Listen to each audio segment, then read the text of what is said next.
महाराज जी, आपने बताया था कि दीक्षा के बाद शिष्य के अपराध गुरुदेव पर जाते हैं। महाराज जी, अगर पूर्वाभ्यास के कारण दोस्तों के साथ बातों में कोई अपराध बन जाता है तो डर लगता है कि कहीं ये अपराध आप पर तो नहीं लगेगा महाराज जी?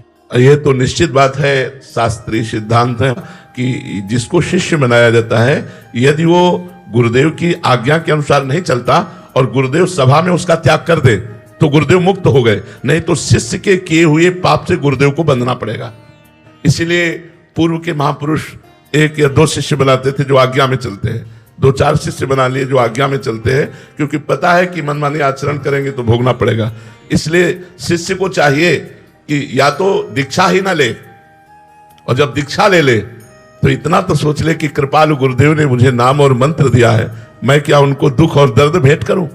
अगर पाप करूंगा तो मेरे गुरुदेव को दुख होगा, मेरे गुरुदेव को दर्द होगा, तो क्या ये मैं भेंट करूं?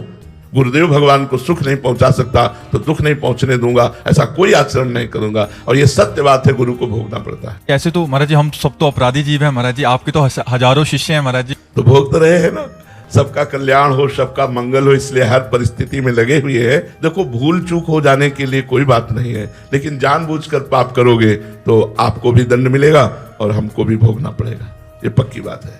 महाराज जी, ये सिद्धांत तो बहुत खतरनाक तो इसीलिए तो शिष्य नहीं बनाया जाता। शिष्य बनाने का मतलब उसका पूरा भार ले लेना। महाराज जी, आपके तो दीक्षा वाले तो बहुत सारे शिष्य हैं ही हैं, बट बहुत सारे ऐसे भी हैं जो आपकी वाणी का लाभ उठा के अपने दिनचर्या को और अपने जीवन को निखार रहे हैं। महाराज जी, हम सब आपको क्या दे सकते हैं महाराज जी? बस नाम जप, जितना नाम जप करोगे उतने हमें सुख मिलेगा। क्योंकि जैसे किसान खेती बोता है और जब फसल लहलहाती है तो देखकर उसका हृदय शीतल हो जाता है, तो हमारा हृदय आनंद से युक्त हो जाएगा कि हमारी वाणी का लाभ सबको मिल रहा है, हमारा जीवन धन्य हो रहा है, क्योंकि सब लोग बदल रहे हैं, सब अच्छे आचरणों में चल रहे हैं। इस बात का हमें सुख मिलेगा। अब एक ही सुख रह गया कि जो सेवा मिली है वो सेवा सफल हो। हमारे भगवान ने सेवा दी कि समाज सुधरे और सतमार्ग में चले, तो वो प्रयासरत है और परिणाम भगवान के हाथ में है।